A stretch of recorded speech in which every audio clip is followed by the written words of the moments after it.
এক সময় ফেরেশতা জিবরাইল এসে নবীকে বললেন, ইয়া রাসূলুল্লাহ, আল্লাহ পাক আমাকে জানাইলো আপনাকে জানানোর জন্যে ৭০,০০০ আপনার উম্মতকে আল্লাহ বিনা হিসাবে জান্নাত দিয়ে দিবে। আপনারা সুবহানাল্লাহ করেন, কিন্তু নবী সুবহানাল্লাহ কয় না। নবী সুবহানাল্লাহ কয় না। নবী বলতেছে, জিবরাইল, আল্লাহ ৭০,০০০ ইমানদারকে বিনা হিসাবে জান্নাত দিবে। আমার সাহাবী তো ১৬ লক্ষ। কত? ১৬ লক্ষ। ১,২৫,০০০ আমারই সাহাবী। তাহলে কিয়ামত পর্যন্ত আমার উম্মতের কি হবে? ফেরেশতা জিবরাইল কয়, ইয়া রাসূলুল্লাহ, এই পর্যন্তই তো আল্লাহ আমাকে জানা আছে, আমি তো আর জানি না। তা আল্লাহ তখন ওমরকে রাসূল তখন ওমরকে বলল, ওমর, তোমার কি মনে হয়? ওমর তো চিন্তা করে, আমি তো ২ নম্বরে আছি। দূরে এখন কয় নম্বর? ৭০,০০০ তো বহু পরে, আমি তো আছি ২ নম্বরে। ওমর ফারুক নবীর দিকে তাকায় বললেন, ইয়া রাসূলুল্লাহ, আপনি ওজা হামতে, ওস্তাদ যেমন ছাত্রও তেমন। জোরে এখন সুবহানাল্লাহ। আমরা খালি বাপ হয়ে নামাজ পড়ি, বেটা আড়িয়ার মতো ঘুম পাড়তে সব ডাক দেই না, মনে করি আমি বাপ জান্নাতে গেলি হই, বাপ বেটার যা হয় হোক। অথচ আল্লাহ কোরআনে বলেছেন, কু আনফুসাকুম ওয়া আহলিকুম নার, জাহান্নামের আগুন থেকে তুমি একলা বাঁচলে হবে না, তোমার আহাল পরিবার সবাইকে নিয়ে বাঁচা লাগবে। জোরে কোন কথা ঠিক কি না? তুমি বাপ নামাজ পড়ো, তুমি দাদা নামাজ পড়ো, অথচ তোমার নাতি ন্যাপের মধ্যে ঘুম পাড়ে, তোমার কিছুই মনে হয় না। তোমাকে জিজ্ঞাসা করা হয়, কি ব্যাপার, আপনি নামাজ পড়েন, আপনার ছেলে? আমার মতন বয়স হোক, পড়বি। নামাজ কি তোমার মতন বয়স হয়ে পড়ার সময়? 7 বছর থেকে নামাজের তালিম দেওয়া লাগবে, 10 বছর থেকে জোর করে ধরার লাগবে। আর তোমার বেটার বয়স এখন 22 বছর, ওই সারাদিন আড়িয়ার মতন ঘরে, আর ফজরের সময় ঘুম পাড়ে। আর তুমি বাবার সামনে কাতায় নামাজ পড়া জান্নাতে যাবা, এত সোজা না। আল্লাহ নবী বললেন, জিবরাইল, আমার আইন মন্ত্রী যখন বলেছে আমিও যা আপনিও তাই, আপনিও যা আমিও তাই, তাহলে এটা গ্রহণ করা হলো না। যাও আল্লাহর কাছে যাও। ফেরেশতা জিবরাইল বলতেছি, ইয়া রাসূল আল্লাহ, আপনার নবী তো এই ৭০,০০০ বিনা হিসাবে জান্নাতি গ্রহণ করলো না। নবী তার আইন মন্ত্রীকে বললো, সেও বললো আমিও তা নবীও তাই, মানে নবীও যা আমিও তাই। তা আল্লাহ বলতেছে, আমি তো একবারে লিখে ফেলে দিছি কলম দিয়ে, এইটা তো আর পরিবর্তন করা যায় না। তবে একটা কাজ করো, নবীর কাছে যায় বলো যে প্রত্যেক একজনের ৭০,০০০ করে বিনা হিসাবে তাদেরকে জান্নাতে দেওয়া হবে। জোরে কোন সুবহানাল্লাহ। হিসাব করে দেখেন তো, ৭০,০০০, আবার একজনে যদি ৭০,০০০ হয়, ৭০,০০০ করে, এরকম ৭০,০০০ বার ইকুয়ালটি আসবে প্রায় ৪০০ কোটির মতন। সেই হিসাবে আমরাও আশা করতে পারি যে আমরাও হয়তো বিনা হিসাবে জান্নাতি। জোরে কোন সুবহানাল্লাহ। কি নবী পাইছি ভাই, আহারে। আল্লাহ নবী বলেন, আল্লাহ, যেই মানুষটা দুনিয়ার ১ নম্বর জান্নাতি, সেই মানুষটা এমন করে কেন কাঁদতেছে, এভাবে কেন কাঁদতেছে? নবী কিছু সময় কান্না শোনার পরে মসজিদ নববীতে চলে গেলেন। ফজরের নামাজের পরে আল্লাহ নবী সাহাবীর দিকে মুখ ঘোরায় দেখলেন আবু বকর সামনে কাতারে নবীর পিছনে নামাজ পড়েছে। আল্লাহ রাসূল বললেন, সাহাবীরা, আজকে আবু বকরের সঙ্গে আমার গোপন একটা কথা আছে। এই কথা যেই বলেছে সমস্ত সাহাবীরা দাঁড়ায় গেছে, বলে, হুজুর তাহলে আমরা যাই, কারণ গোপন কথা বলবার গেলে তো আমাকে থাকা যাবে না। দেখেন নেতা কাক কয়, ইমাম কাক কয়। আজকে বাংলাদেশে যদি ইমাম বলে মুয়াজ্জিনের সাথে আমার গোপন কথা আছে, তখন মুসলিমরা বলবে, তাহলে মুয়াজ্জিন কি আপনি বাইরে যান, তাই বলবেন না? আপনার গোপন কথা বলবার ছেলে, হুজুর আপনি মুয়াজ্জিনগুলো বাসাইতে চান। কিন্তু সাহাবীরা ইমাম কেমন মানে, সবাই দাঁড়ায় বললেন, ইয়া রাসূলুল্লাহ, গোপন কথা যখন আবু বকরের সঙ্গে আছে, তাহলে আমরা চলে যাই। সমস্ত সাহাবীরা যখন চলে গেলেন, এমন সময় আল্লাহ নবী আবু বকরকে বললেন, আবু বকর, সত্য করে বলতে হবে, এমন কি আমল করো যে আমল করার কারণে আরশের আল্লাহ তোমাকে সালাম দেয়। গাছ কাটলে গাছটা যেমন পড়ে যায়, আবু বকর তেমনি মাটিতে পড়ে বলতেছি, ইয়া রাসূলুল্লাহ, এই অধমের এমন কোন আমল নাই, এমন কোন আমল আমি করিনি যে আমলের কারণে আল্লাহ আমাকে সালাম দিবে। চিন্তা করছেন, আরশের আল্লাহ সালাম দিছে, আর ওইটা শোনার পরে কাঁদতে কাঁদতে পড়ে গেছে। আর আমাকে একটা এমপি যদি সালাম দেয়, চা খাবার গল্প করি, আমার দাম আছে রে, এমপি আমার সালাম দিছে, এমপি। মাঝে মধ্যে মোবাইলের মধ্যে শেখ হাসিনা সালাম দিত, ধরে কোন ঠিক কিনা, সবাইকে দিত, একটা কম্পিউটার রেকর্ড করে রাখতো, এই স্বাধীনতার আগে একটা সালাম দিত, যে স্বাধীনতাটা ভালোভাবে সবাই পালন করবে, আসসালামু আলাইকুম, প্রধানমন্ত্রী বলতেছি, ওই খালি ওয়ালাইকুম ওয়ালাইকুম করে, কিন্তু কোনো রিপ্লে আসে না। তার মানে কি, ওটা রেকর্ড করে প্রত্যেকটা মোবাইলে দিছে। হায় হায়, গল্প করে প্রধানমন্ত্রী আমাকে সালাম দিছে। তোমার সালাম দিছে ঠিকই, তোমার সালামের উত্তর নিছে, উত্তর নেই। আল্লাহ রাসূল বলে, আবু বকর সত্যি করে বলো, এমন কি আমল তুমি করো যে আমল করার কারণে আরশের আল্লাহ তোমার সালাম দেয়? আবু বকর বলে, ইয়া রাসূলুল্লাহ আমি বলতে পারবো না। রাসূল বলেন, জিবরাইলও জানে না, আমি নবীও জানি না, তুমিও বলতে পারবা না, যে তদন্ত করে ধরা পড়েছ। সবাই যখন ঘুম পাড়ে, এমন করে তুমি ঘরের মধ্যে কেন কাঁদতেছিলে? আবু বকর বলে, ইয়া রাসূলুল্লাহ তাহাজ্জুদের নামাজের পর ফজরের একটু সময় বাকি আছে, আর ওই সময়ের ভিতরে আমি আল্লাহর মুরাকাবা মুশাহিদায় লিপ্ত হলাম। মুরাকাবা মুশাহিদা এটা পীর সাহেবের তৈরি না। রাসূল কিন্তু দীর্ঘ 3.5 বছর মুরাকাবা করেছেন জামালে রহমত গাড়ে হীরার ভিতরে। জোরে কোন কথা ঠিক কিনা? যখন কোরআনের প্রথম 5টা আয়াত নিয়ে জিবরাইল আসলেন, তখন জিবরাইল কিন্তু তাকায় দেখে গর্তের ভিতরে একটা মানুষ বসে আছে এইভাবে। ফেরেশতা জিবরাইলকে ক্যারি, এই ছোট্ট একটা গর্ত, আর সেই গর্তের মধ্যে একটা মানুষ বসে আছে, বসে অবস্থায় দেখা যায় 2 হাত। আর এই মানুষটার উপর আল্লাহ কোরআন নাজিল করতেছে, যে কোরআন পাহাড় সহ্য করতে পারবে না, আসমান সহ্য করতে পারবে না, আর সেই কোরআন এই মানুষের উপরে আল্লাহ নাজিল করতেছে। এই কথা মনে করি আল্লাহ বলতেছে, ইয়ানজুরু বিনুরিল্লাহ, জিবরাইল চোখ দিয়ে দেখলে হবে না, নজর করো। ফেরেশতা জিবরাইল নজর করে দেখতে পায় আল্লাহ আর নবী এক জায়গায়। ধরে কেন সুবহানাল্লাহ। যখন কোনো বান্দা মুরাকাবা মুশাহিদায় লিপ্ত হয়, মুরাকাবার সবচেয়ে ভালো মাধ্যম হলো সেজদা। জোরে বলেন, নাম কি? আসজুদ আত-তারিফ। আল্লাহ কোরআনে বলেছেন, তোমার সেজদা তোমাকে আমার নিকট পর্যন্ত পৌঁছায় দিবে। জোরে বলেন সুবহানাল্লাহ। নামাজের মধ্যে যে সেজদা দেন, এই সেজদা তো আপনি ইচ্ছা করলেই বেশিক্ষণ দিবার পারবেন না, কারণ আপনি মুসল্লি হচ্ছেন, ইমামকে খেয়াল করা লাগবে, আর ইমাম হলে মুসল্লি খেয়াল করা লাগবে। ইমাম যদি নামাজের সেজদার মধ্যে মুরাকাবাত যায়, তাহলে মুসল্লিরা সব সেজদা তুলে বলবে, কি ইমাম কুটি গেল রে। এই জন্য রাসূল বলেছেন 3 বার, বড় জোর 5 বার, এর বেশি বলা যাবে না। যে 3 বার 5 বার বললে কি আপনি মোরাকাবা হবে? এটা কাল ঢকা ঢক মারা হচ্ছে। জোরে কোন কথা ঠিক কিনা? আর তারাবির মধ্যে তো দেখি খেয়ালই নেই। সবাই যখন ঘুমিয়ে গেছে, এমন সময় একটা মহব্বতের নামাজ আল্লাহ আমাদেরকে দান করলেন। অমিনাল লাইলি ফাতাহাজ্জাত বিহি নাফিলাতাল লাক। রাতের একটা অংশ আছে, সংসার আল্লাহ তাআলা তাহাজ্জুদের নামাজ আমাদের সকলের জন্য নফল করে দিয়েছে। আল্লাহ রাসূল বললেন, সাহাবীরা 5 ওয়াক্ত নামাজ হলো ইবাদত, আর তাহাজ্জুদ হলো মহাব্বত। সাহাবীরা বললেন, হুজুর 5 ওয়াক্ত ইবাদত আর তাহাজ্জুদ হলো মহব্বত, এই দুইটার ব্যাখ্যা কি? আল্লাহ রাসূল বলেন, ইবাদতের ব্যাখ্যা হলো ইবাদতের মাধ্যমে মানুষ জান্নাত চায়, আর মহব্বতের ব্যাখ্যা হলো মহব্বতের মাধ্যমে মানুষ আল্লাহ চায়। আপনার বলেন তো, আল্লাহ আগে না জান্নাত আগে? আব্দুল কাদের জিলানী বলেছে যে, আমাকে যদি আল্লাহ বলে যে আব্দুল কাদের তোমাকে আমি 8টা জান্নাত দিলাম, কিন্তু আমি আল্লাহ তোমার সাথে নেই, আমি আব্দুল কাদের একটাবারও জান্নাতের দিকে পা দিব না, কারণ আল্লাহ যদি আমার সাথে না থাকে আমি জান্নাতের দিকে কি করবো? আর যদি বল আব্দুল কাদের তুমি জাহান্নামে যাও, আমি আল্লাহ তোমার সঙ্গে থাকবো, আমি খুশি হয়ে জাহান্নামের দিকে পা বাড়াবো। আল্লাহ যদি আমার সঙ্গে থাকে, তাহলে খালি আমি একলা আগুনে পড়বো না, আল্লাহ পড়বি। জোরে কোন কথা ঠিক কিনা? কিন্তু আমি তো জানি আমার জাতির পিতা ইব্রাহিম আল্লাহর মহব্বত নিয়ে যখন আগুনের চুলার মধ্যে পড়ে গেল, আল্লাহ সঙ্গে সঙ্গে বলে দিল, আগুন জ্বলিস না, কারণ ইব্রাহিম একলা নাই, আমি আল্লাহ তার সাথে আছি। জোরে কোন সুবহানাল্লাহ।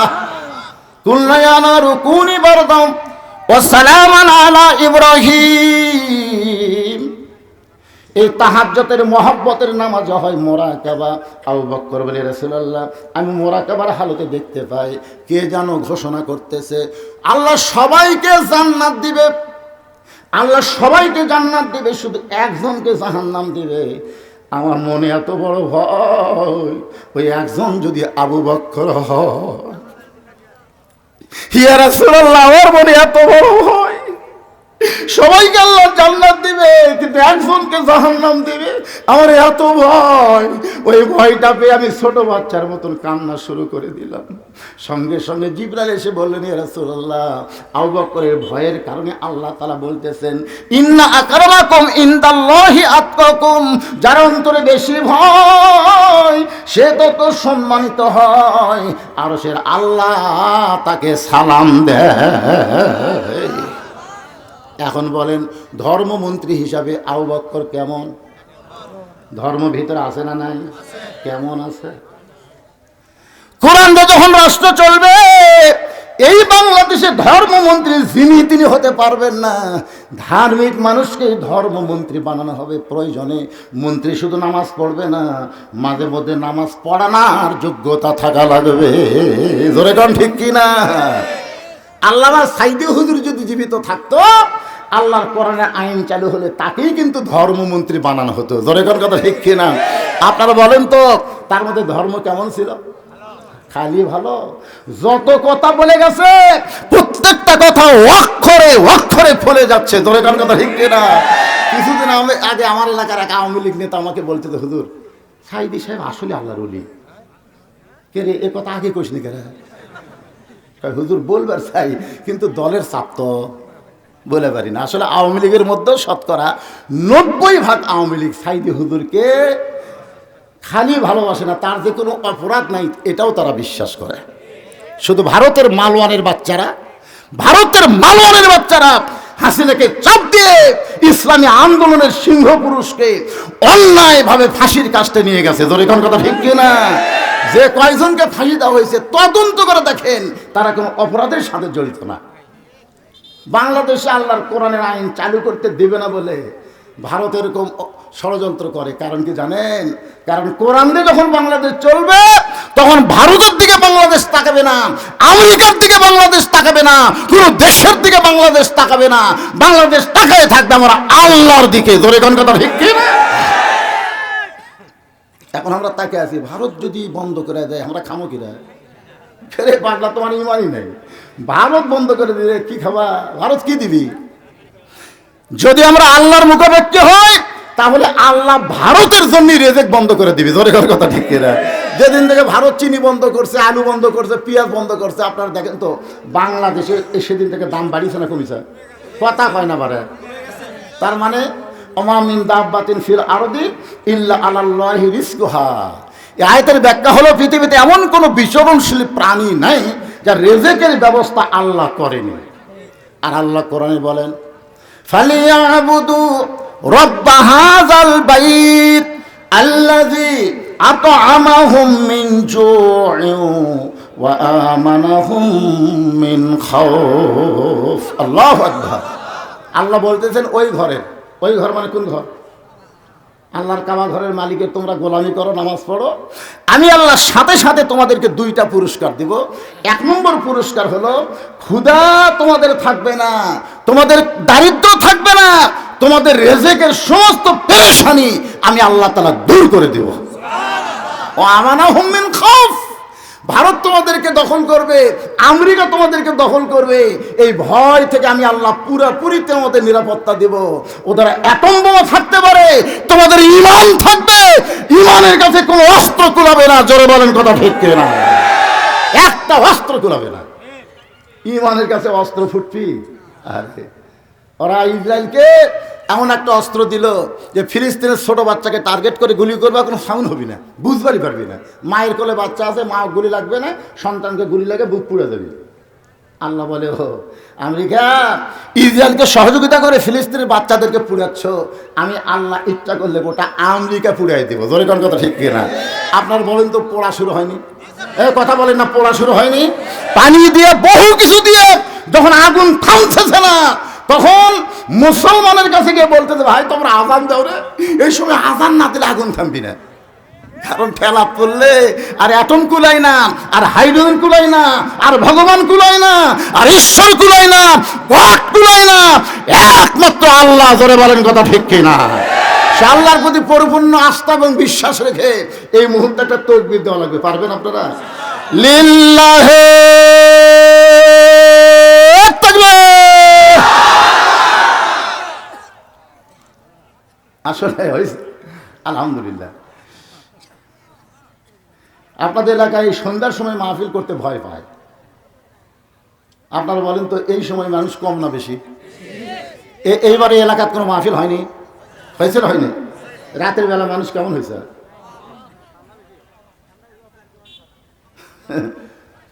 অনেকে মনে করে সন্ধ্যার সময় ওয়াজ করা মানুষ হবি না। এত মানুষ হয়েছে যে ঠান্ডার দিনে দেখেন সাইড খুলে দেওয়া লাগতেছে। ঠান্ডার দিনে আমরা ওটা কি জন্য দিছি? যেন বাতাস এসে আপনাদের না লাগে। কিন্তু মানুষের ঠেলা এখন সাইড খোলা লাগতেছে। একটু মনোযোগ দিয়ে শোনেন। আল্লাহ রাসূল ডাকতেন ওসমান, মনে আছে না ভুলে গেছেন? তখন ওসমান ছিলেন অর্থমন্ত্রী।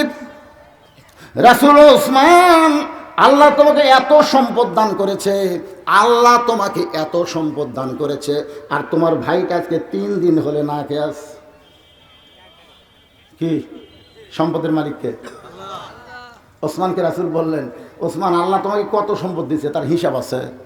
ওসমান বললেন, হুজুর আমার সম্পদ রাখার জন্য যে গুদামগুলো আছে, ওই গুদামের তালার চাবি টানতে একটা উট হিমশিম খায়। তালা না, খালি চাবি চাবি, ওই যে তালা লাগানোর পর যে আপনার কি কোন ছোড়ানি কন্যা চাবি খান, এই চাবি টানতে একটা উট হিমশিম খায়, মাঝে মধ্যে বসা যায়। তো রাসূল বললেন, ওসমান আল্লাহ যদি তোমার এই সকল সম্পত্তি ফেরত চায় তুমি কি দিবা? ওসমান সাথে সাথে ওই যে চাবি বহন করা উটটা এনে রাসূলের হাতে দিয়ে বলেন, ইয়া রাসূলুল্লাহ শুধু সম্পদ না, এই উটটাও দিয়ে দিলেন। দিয়ে দিলাম, কারণ চাহিবা মাত্র ওহার বাহককে দিতে বাধ্য থাকিব। জোরে খান কথা ঠিক কিনা? টাকার উপর লেখা আছে না নাই? বাহক আসলে কে? চাহিবা মাত্র আর বাহককে দিতে বাধ্য থাকিব। ওসমান আল্লাহ নবীর সামনে উটের রশি দিয়ে বলে, ইয়া রাসূলুল্লাহ আজ থেকে আমার কোনো টেনশন নাই, কোনো টেনশন নাই, কারণ আল্লাহর সম্পদ আল্লাহ দিয়া আমি একেবারে ফ্রি হয়ে গেলাম। রাসূল খালি আসমানের দিকে তাকায় আছে। আল্লাহ বলার সঙ্গে সঙ্গে ওসমান সব আমার হাতে তুলে দিল। আপনি ওসমানকে কি দিবেন? আল্লাহ বলে, হাবিব আমার গানি ডিগ্রি আমি ওসমানকে দিয়া দিলাম। আল্লাহ গানিয়ুন ওয়া আনতুমুল ফুকারা। রাসূল বললেন, ইল্লা ওসমানু গানি। জোরে কোন সুবহানাল্লাহ। সে ওসমানকে রাসূল বলতেছেন, আল্লাহ তোমাকে এত সম্পদ দান করেছে, আর তোমার ভাই 3 দিন হলে না খেয়ে আছে, তুমি কি পারবা না তোমার ভাইয়ের বাড়িতে খাবার পৌঁছা দিতে? ওসমান গনি বলে, রাসূলুল্লাহ আমি যদি আগে জানতাম আমার ভাই না খেয়ে আছে, আমি নিজে না খাই আমার ভাইয়ের বাড়িতে খাবার পৌঁছাতাম, আমি নিজে না খাইয়া আমার ভাইয়ের বাড়িতে খাবার পৌঁছাইতাম। আল্লাহ রাসূল বলেন, সাহাবীরা আজকের মতো নামাজ শুরু করে দিব। কিন্তু নামাজের পরে, রে দুর্বল সাহাবী যিনি বসে বসে নামাজ পড়তেছ, আজকে বসেই তুমি নামাজ পড়ো। নামাজ শেষ করে ওসমানের কাছে যাবে, ওসমান এমন দেওয়া দিবে তোমার আর কোনোদিন না খেয়ে থাকা লাগবে। আপনারা বলেন তো ওসমান কম দেয় না বেশি দেয়? জোরে বলে। রাসূলের কাছে সাহাবী বলতেছে, ইয়া রাসূলুল্লাহ আজকে 3 ধরনের কিছুই খাইনি হুজুর, মেহেরবানি করে আমাকে একটু খাবার সাহায্য করেন। সঙ্গে সঙ্গে নবী জুব্বা তুলে দেখালেন, পেটের মধ্যে পাথর বেঁধে নবী বসে আছে। সাহাবী বলে, ইয়া রাসূলুল্লাহ আমি বুঝবার পারিনি আমার চাইতে আপনার ক্ষুধা বেশি, হুজুর আমি চলে যাই। রাসূল বলেন, যাও, তবে বাড়ি যাও না, আমার ওসমানের কাছে যাও। নবীর কথা মতো গরিব সাহাবী ওসমান গনির বাড়িতে সন্ধ্যার সময় গিয়া দেখে ওসমান গনির বাতির আলো বেশি, শোলটা টাইনা টাইনা আলো কম করতেছে। গরিব মনে মনে চিন্তা করে, আমার বাড়িতে আর চাইতে বেশি আলো জ্বলে, কিন্তু আমি শোলটা টাইনা আলো কমাই না, এ তো কৃপণের বাপ, এর কাছে বলার আগেই ফুটুস দেই। নবীর কাছে গিয়ে বলে, রাসূলুল্লাহ আপনি দিবার পারবেন না ঠিক আছে, কিন্তু এমন কৃপণের কাছে আমার কেন পাঠাইলেন? আল্লাহ নবী বললেন, তুমি কি তোমার অভাবের কথা কইছো? বলে সব দিকে বলার সুযোগ পাইনি। রাসূল বলে আবার যাও। পরদিন সকালবেলায় ওই গরিব সাহেব ওসমান গনির দরবারে গিয়ে দেখে ওসমান গনির মাথার বালিশের তুলা বের হয়ে গেছে। যে বালিশে মাথা দিয়ে ঘুম পাড়ে ওই বালিশের কোনা ফাইটা তুলা ঘরের মধ্যে বের হয়ে গেছে। ওসমান গনির তুলাগুলো খুঁটায় খুঁটায় বালিশের খোলের মধ্যে ঢুকাই। গরিব মনে মনে কয়, আর চাইতে বেশি তুলা যদি আমার ঘরে পড়ে থাকে আমি শানটা দিয়ে ঝাড় দিব, এরকম খুঁটায় খুঁটায় আবার খোলের মধ্যে ঢুকাবো না। এমন কৃপণ তো কোনোই কিছুই দিবে না। নবীর কাছে গিয়ে বলতেছে, রাসূলুল্লাহ আপনি দিবার পারবেন না ঠিক আছে, কিন্তু এমন কৃপণের কাছে আমার কেন পাঠাইছেন? রাসূল বলে, তুমি কি তোমার অভাবের কথা কইছো? বলে যা দেখলাম বলার সুযোগ পাইনি। নবী বলেন আবার যাও। পরদিন সকালবেলায় আবার গিয়ে দেখে ওসমান গনি খালি গায়ে বসে আছে। ওসমান গনির কোলের মধ্যে একটা পাঞ্জাবি কয়েক জায়গায় ছিঁড়ে গেছে, নিজেই শোয়ের মধ্যে সুতা ঢুকায়া ওই পাঞ্জাবিটা সেলাই করবেন, কিন্তু বিপদ হয়ে গেল, শোয়ের মধ্যে সুতা ঢুকাবার পারতেছেন না।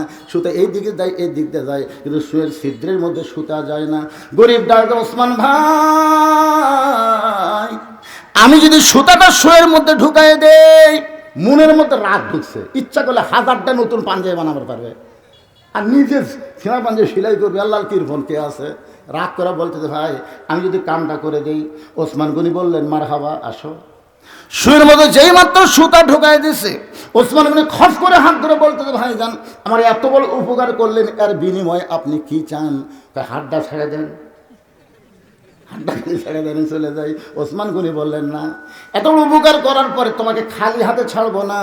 ম্যানেজার দৌড়ে এসে বলে, হুজুর আমারে ডাকলেন, আমার এই ভাই শুয়ের মধ্যে সুতা ঢুকায়া আমার ছেঁড়া পাঞ্জাবি সেলাই করার সুযোগ করে দিল, এর বিনিময়ে একে 100টা উট দিয়া দাও। গরিব বলে, হুজুর আপনি কি বলেন? সামান্য শুয়ের মধ্যে সুতা ঢুকাইলে আপনি 100 উট দিবেন? ওসমান গনি বলে, ম্যানেজার আমার এই ভাইকে তুমি 200 উট দিয়া দাও। গরিব বলে, হুজুর আপনি কি বলেন? সামান্য শুয়ের মধ্যে সুতা ঢুকাইলে আপনি 200 উট দিবেন? ওসমান বলে, ম্যানেজার ওই ফার্মে কত উট আছে? বলে 2000-এর বেশি। বলে সব আমার ভাইকে দিয়া দাও। গরিব বলে, হুজুর আর বাড়াবেন না, আর বাড়াবেন না। সামান্য শুয়ের মধ্যে সুতা ঢুকাইলে যদি আপনি আমাকে 2000 উট দেন, তাহলে পরপর 3 বার কি দেখলাম? বলে কি দেখছো তুমি? প্রথম দেখলাম আলো বেশি আলো কমাইতেছেন, তারপরে দেখলাম বালুচ ফাইটা তুলে পড়ে গেছে, ওই তুলা খোটায় খোটায় বালুচের মধ্যে ঢুকালেন, তারপরে দেখলাম ছিনা পাঞ্জাবি সেলাই করবেন, কিন্তু শুয়ের মধ্যে সুতা ঢোকাবার পারতেছেন না। ওসমান গনি মুচকি মুচকি হাসার বলে, ভাই তুমি 3 বার যেটা দেখছো এর নাম হলো দুনিয়া। বাল তুসিরুনাল হায়াতাদ দুনিয়া ওয়াল আখিরাতু খায়রুন ওয়া আবকা। তুমি 3 বার যেটা দেখছো তার নাম হলো দুনিয়া, আর তোমাকে যেইটা দিলাম তার নাম হলো আখিরাত। এই দুনিয়াতে আলোর দরকার ওসমানের নাই, এই দুনিয়াতে আরামের বালিশের দরকার ওসমানের নাই, এই দুনিয়াতে ভালো পাঞ্জাবির দরকার ওসমানের নাই। ওসমান হলো আখিরাতের কাঙ্গাল। তোমাকে 2 হাত যেন ওসমানকে আখিরাতে দেয়। লিল্লাহি ওসমান যদি আখেরাতের কাঙ্গাল হয়, অর্থমন্ত্রী হয়ে আমার সামনে বসে যারা ওয়াজ শুনতেছেন, যারা দাঁড়িয়ে আছেন, আপনারা কিসের কাঙ্গাল? দুনিয়া না আখেরাত? কারা কারা আখেরাতের কাঙ্গাল? 2 হাত তুলে আমার আল্লাহকে একটু দেখান। লিল্লাহি আকবার। যারা হাত তুলে আল্লাহরে দেখাইছেন আখেরাতের জন্য, এই দোহার মাদ্রাসায় আপনাদের কিছু দেওয়া লাগবে, ব্যাগ যাবে, রুমাল যাবে, যে যা পারবেন আখেরাতের কাঙ্গাল মনে করে দিবেন। আপনি যদি দেখেন 500 টাকা আছে, 2000 টাকা আছে, 1000 টাকা আছে, 10 টাকা আছে, আপনি যদি 10 টাকা দেন তাহলে বোঝা গেল আপনি দুনিয়ার কাঙ্গাল, আখেরাতের না। এই জন্যে ছোট মোটো বাদ্দা ভালো হাউমাউ করে কান্দ দেন। জাহিদুল ইসলাম 2 মণ আলু, 2 বস্তা। 2 বস্তা, মাশাআল্লাহ। আল্লাহ আলু এখন আর চিন্তা করতেছে অনেকে, ওর জমি আমার জমি আছে হুজুর, ওই দিছে তখন আল্লাহ তো গোটা এলাকার জন্য রহমত দিবি। কতগুলো আলু কিন্তু ভিতরে ঘুগরি পোকা ধরবে, জাহিদুলটা তেল তেলা থাকবে, আপনাদের ঘুগরি পোকা খাঁকড়া খাঁকড়া বেশ করে গেলে দাম হবে না। সাবেক কেশিয়ার আমজাদ মুহুরি আল্লাহ আল্লাহ কোরআনে বলেছেন, ইয়া আইয়ুহাল্লাযীনা আমানুস্তাঈনু বিস-সাবরি ওয়াস-সালাহ ইন্নাল্লাহা মা'আস সাবিরিন। রে ঈমানদারেরা, যদি কিছু পাবার চাও তাহলে ধৈর্য আর নামাজের মাধ্যমে কার কাছে? ওসমানের কাছে না আল্লাহর কাছে? ওসমানের কাছে না আল্লাহর কাছে? চিন্তা করে দেখেন, নবী নবী বলেছে, আর সাহাবী বলতেছে ইয়াকা নাবুদু ওয়া ইয়াকা নাস্তাইন। ওগো আল্লাহর নবী, আমি 3 দিন হলে না খাওয়ার পরেও আমার ধৈর্য এমন বেড়ে গেছে, দরকার হলে আমি না খাইয়ে মরে যাবো, কিন্তু আল্লাহ বাদ দিয়ে আমি ওসমানের কাছে যাব না, কারণ আমি জানি রেজেক্ট দেওয়ার মালিককে। কথা কয় না কেন? চিন্তা করে দেখেন তার নামাজ তাকে কোন পর্যায়ে পৌঁছে দিছে, যে দরকার হলে ধৈর্য ধারণ করব, আরো না খায় থাকতে থাকতে হয়তো মরেও যাব, কিন্তু আমার ঈমান বলতেছে আল্লাহ ছাড়া আমি দুনিয়ার কোন ওসমানের কাছে যাব না। ঢাকা মুন্সিগঞ্জের লোক আছে 1000 টাকা দাম। মাশাআল্লাহ, ঢাকা মুন্সিগঞ্জের একজন লোক 2টা কোরআন শরীফ বাবদ 1000 টাকা দান করলো। আল্লাহ তার দানকে কবুল করেন, আল্লাহুম্মা আমিন। এইবারে বর্তমান খেপিছে রে, 1 2 3 4 5 5100 টাকা, 10টা কোরআন শরীফ বাবদ 5100 টাকা দান। আল্লাহ বর্তমান কেশিয়ারের দানকে কবুল করেন, ওসমান গনি রাদিয়াল্লাহর সঙ্গে কবুল করেন, জোরে কোন আমিন। জামাল 1 মণ ধান, মোহাম্মদ আলী 1 মণ ধান দান করছে, আল্লাহ কবুল করেন। আল্লাহ আমাদের মধ্যে বরকত দেন। আল্লাহ আল্লাহ যারাই তোমার নবীর এতিম মাদ্রাসায় দান করতেছে, মাদ্রাসা বন্ধ হয়ে যায়, কেন যে হয় আমি জানি না। দোহার মাদ্রাসা, আমি যখন বক্তাই হইনি, যখন বক্তা হয়নি আলপনা দরবার শরীফ থেকে আমাকে 2-3 নম্বর, একবার আমি এমনি আইছিলাম খালি খালি বক্তা না, সেই পুরানা মাদ্রাসা মাঝে মধ্যে বন্ধ হয় কেন? আরে রাজশাহী থেকে আইছে অসুস্থ বাবার জন্য দোয়া চাইয়া কোরআন শরীফ বাবদ 500 টাকা দান করেছে। আল্লাহ তাআলা বাবাকে পুরোপুরি সুস্থতা দান করেন, জোরে কোন আমিন। জোরে বলে আল্লাহুম্মা আমিন। মুক্তা 1 মণ ধান দান করেছে, আল্লাহ কবুল করেন। সঙ্গে সঙ্গে আল্লাহ নবী বললেন আজকে আসরের নামাজ দেরিতে হবে, আজকে আসরের নামাজ দেরিতে হবে। তার মানে বোঝা গেল ইমাম ইচ্ছা করলে নামাজ 2-4 মিনিট আগেও পড়তে পারবে, দেরিতেও পড়তে পারবে। যেরকম আজকে এখানে কিন্তু এশার নামাজ একটু আগে হচ্ছে, তাই হয়নি ভাইজান? মানে আজান দেওয়ার সাথে সাথে হচ্ছে, তার মানে ইমাম বলছে আজকে নামাজ একটু আগে হবে, আজকে ইমাম বলতেছে আসরের নামাজ একটু দেরিতে হবে। আর আপনার মুসল্লি না, সময়ের আগে আমরা নামাজ পড়বো না, সময়ের পরে আমরা যাবো না। ইমামকে যদি এই কথা কেউ বলে, ফতুয়া বলতেছে সঙ্গে সঙ্গে ওই ইমামের পিছনে তার নামাজ বাতিল হয়ে গেল। কারণ যদি তুমি তাকে ইমাম মানতে, নেতা মানতে, তার মুখের উপর কথা বলার কোনো সুযোগ তোমার থাকতো না। ইমাম সাহেব একদিন খুতবার আগে একটু সুন্দর বয়ান করতেছে, মেরাজের উপর আলোচনা করতেছে, এক মুসল্লি আসে, হুজুর কি ঘড়ির দিকে তাকাবেন না, সময় জ্ঞান আপনার নাই, কেন তুই কে বলে আসলি? মানে আল্লাহর ঘর পছন্দই করে না, ঢুকেই তার খবর চাই, জোরে কর কথা ঠিক কিনা? আল্লাহ বলেছেন যতই চেষ্টা করো তোমার নামাজ আমার কাছে 1 পয়সারও দাম নাই, কারণ বিশ্ববরী ওয়াসসালা, ধৈর্য যদি না থাকে তার নামাজ হবি না। এই জন্য জুমার দিনের ফরজ কে জানেন? জুমার দিনের ফরজ হলো ইজা নুদিয়া লিস-সালাহ মিন ইয়াউমিল জুমআহ ফাসআউ ইলা যিকরিল্লাহ। আযান দেওয়ার সাথে সাথে তোমাদেরকে মসজিদে আসতে হবে। হাঁটনটা আস্তে আস্তে হাঁটতে হবে না, জোরে জোরে জোরে জোরে হেঁটে মসজিদে ঢোকা লাগবে। আর তুমি সবার শেষে আসবে, হুজুর ঘড়ি দেখেন। আল্লাহ বলেছে এরা হলো ফাওয়াইলুল লিল মুসাল্লিন, এরা হলো আল্লাহর কাছে ঠাট্টাকারী, নামাজি না। একটু মনোযোগ দিয়ে শুনবেন, রাসূল বললেন আজকে আসরের নামাজ দেরিতে হবে। আকবর সরকার, আজকেই আমি প্রথম করতেছি ওয়াজ এবং আদায়, আমার এগোটে নেই, আছে বিপদ বিপদ, কি করবেন? মাগরিবেরও 1 ঘন্টা আগে আমি যাচ্ছি, আমাকে দাওয়াত নেওয়ার সময় বলছে মাগরিব থেকে আপনাকে সময় দেওয়া হবে, বিজ্ঞাপনে দিয়েছে 8:30 পর্যন্ত। কারণ আমার আর একটা মাহফিল আছে দেখে তো আমি এইভাবে লিখছি, দাসগ্রামের দিকে একটা করে আসে, ওটি আরেকটা করছি, আজকে এটি করে আবার আর একটা করা লিখবি। হ্যাঁ কি কথা, চিন্তা করবেন না যে আপনারা এই বুড়া মানুষদের এরকম কষ্ট করাচ্ছেন। আমি তো সময় মতো যাচ্ছি, আমার সময় মতো দেয়নি। সিআরএনের মুখের দিকে চাই, ভাই বলেছে আমি 9টার আগে আপনাকে ছুটি দেবো, এখন আস্তে আস্তে ঘড়ি ঘুরে যাচ্ছে। এই 9টার আগে মানে বোঝা। কোরআন শরীফ বাবদ 1000 টাকা দান করেছে, আল্লাহ দানকে কবুল করেন, জোরে দান আমিন। জিল্লুর রহমান 2টা কোরআন শরীফ বাবদ 1000 টাকা দান করলো, আল্লাহ তার দানকে কবুল করেন, সকলে বলে আমিন। আচ্ছা সব লেখাতেন তো, আর এখন কর না। আল্লাহর নবী বললেন আজকে আসরের নামাজ দেরিতে হবে, এই কথা বলে নবী ওই দুর্বল সাহাবীর দিকে রওনা দিলেন, দুর্বল সাহাবীর দিকে রওনা দিলেন। নবী মেহরাব থেকে দুর্বল সাহাবীর দিকে যাচ্ছেন, ওমর ফারুক নবীর সামনে হাঁটু গেড়ে বসে নবীর জুব্বা ধরে বললেন, ইয়া রাসূলুল্লাহ আপনার জুতার পরশে আল্লাহর আরশ ধন্য হয়ে গেছে। সুবহানাল্লাহ কন্যা কেন? আপনারা শুনলেন না? ওয়াজের প্রথমে বললাম তুর পাহাড়ের ধুলি লাগিয়া মুসা নবীর সম্মান বেড়ে যায় নূর নবীজির জুতার ধুলায়, আল্লাহর আরশ ধন্য হয়। আলহামদুলিল্লাহ। হুজুর আপনার জুতার পরশে আল্লাহর আরশ ধন্য হয়ে গেছে, আপনি কেন দুর্বল সাহাবীর কাছে যাবেন? খালি হুকুম দেন, আমি আপনার কাছে নিয়ে আসতেছি, চ্যাং দোলা করে নিয়ে আসবো, কোলট করা নিয়ে আসবো। ওমর ফারুকের গাওয়ার শক্তি কম না বেশি? কথা কন না কেন? প্রথম তাকবীর দিয়েছে হযরত ওমর। হুজুর ঈমান গ্রহণ করছি, আপনি হত্যা করবার আসেন। আমার চাইতে বড় সন্ত্রাসী মক্কার জমিনে কেউ নাই। সে যদি কলমা পড়ে নবীর পক্ষে যায়, আর আমরা আল্লাহ আকবার ম্যান ম্যান করে কব না, আজকে কাবার আঙ্গিনে জোরে জোরে স্লোগান হবে। উমর সবার আগে যায় জোরে স্লোগান দিতে, আবু জেহেল উতবা সাইবার পাতলা পায়খানা হচ্ছে, হায় হায় হায় কাক মারার জন্য পাঠালাম, আসে কি করতেছে? এখন জোরে তাকবীর দিলে আবু জেহেল উতবা সাইবা থাকবার পারে? কারণ শয়তানও দৌড়ায়, যার মধ্যে শয়তান আছে সেও ভয় পায়। বাংলাদেশে 15.5 বছর ওই দলের লোকেরা কিন্তু তাকবীর দিবার দেয়নি। ধরে এখন ঠিক কিনা? দিবার গেলি হুজুর ভাই এখন কি কয় রে, লিল্লাহি তাকবীর। আল্লাহ রাসূল বলেন, ওমর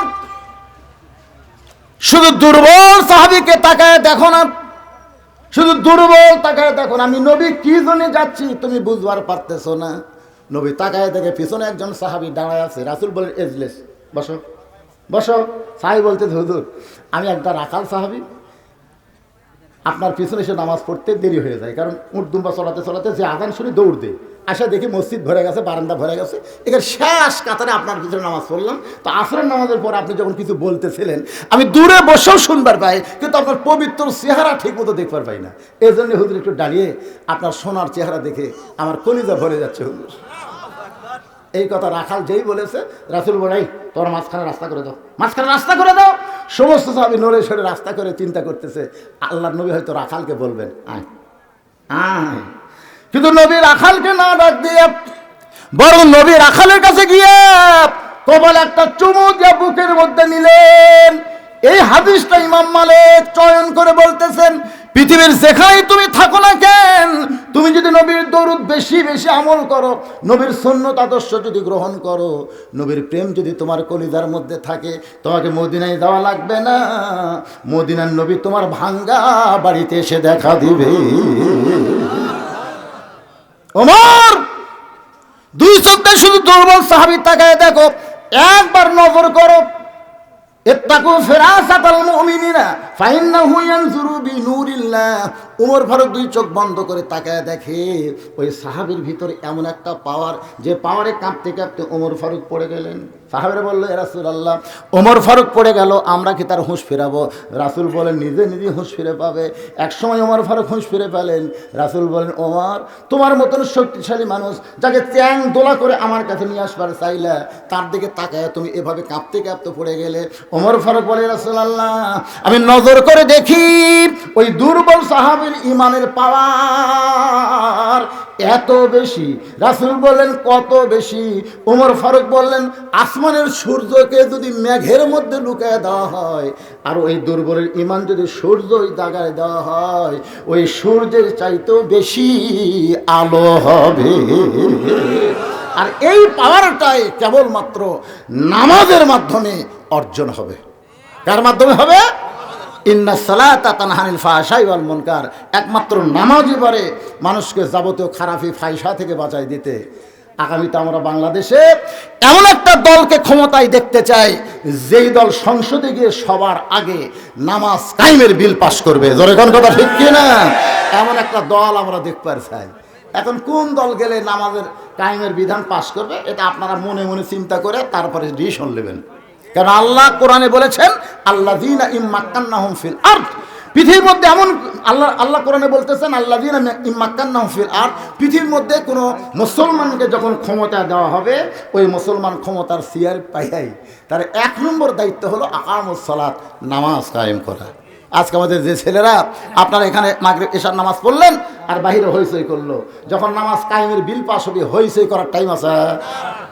নামাজের জামাত শুরু হচ্ছে, বাড়া ঘুরতেছ, আসা ধরে বুঝলেন, ধরে পাশার কাপড় তুলে 5টা করে যখন চামড়া চাবুক দিয়ে বাড়ি মারবি না, প্রত্যেক বাড়িতে চামড়া কাটা যখন রক্ত বাড়াবি, পাশা লাইবে আর খুবই যায় বলবো না। একটা ছেলে যদি 5 ওয়াক্ত নামাজ পড়ে, ওই জীবনেও কোনো মেয়ের দিকে তাকাবি না। তাকাবার গেলি আল্লাযীনা ইম্মাক্কান, আল্লাহ কোরআনে বলতেছেন যে কুল্লিল মুমিনিনা ইয়াকুদ্দু মিন আবসারিহিম, মুমিন পুরুষ যারা হবে 5 ওয়াক্ত নামাজি হবে, পর নারীর দিকে তারা একবারও তাকাবে না। তাদের ভিতরে এমন ভয় হবে, পরের বউ আমি দেখবো কেন, পরের মেয়ে আমি দেখবো কেন, আমারই তো বউ আছে।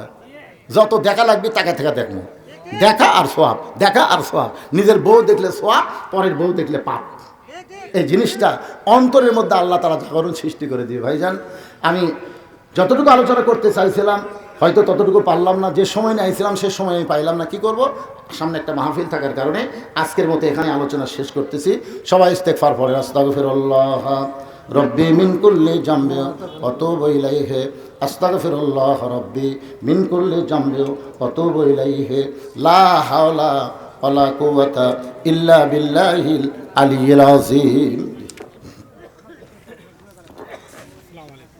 মাশাআল্লাহ, বাপ মা দুইজনে মারা গেছে।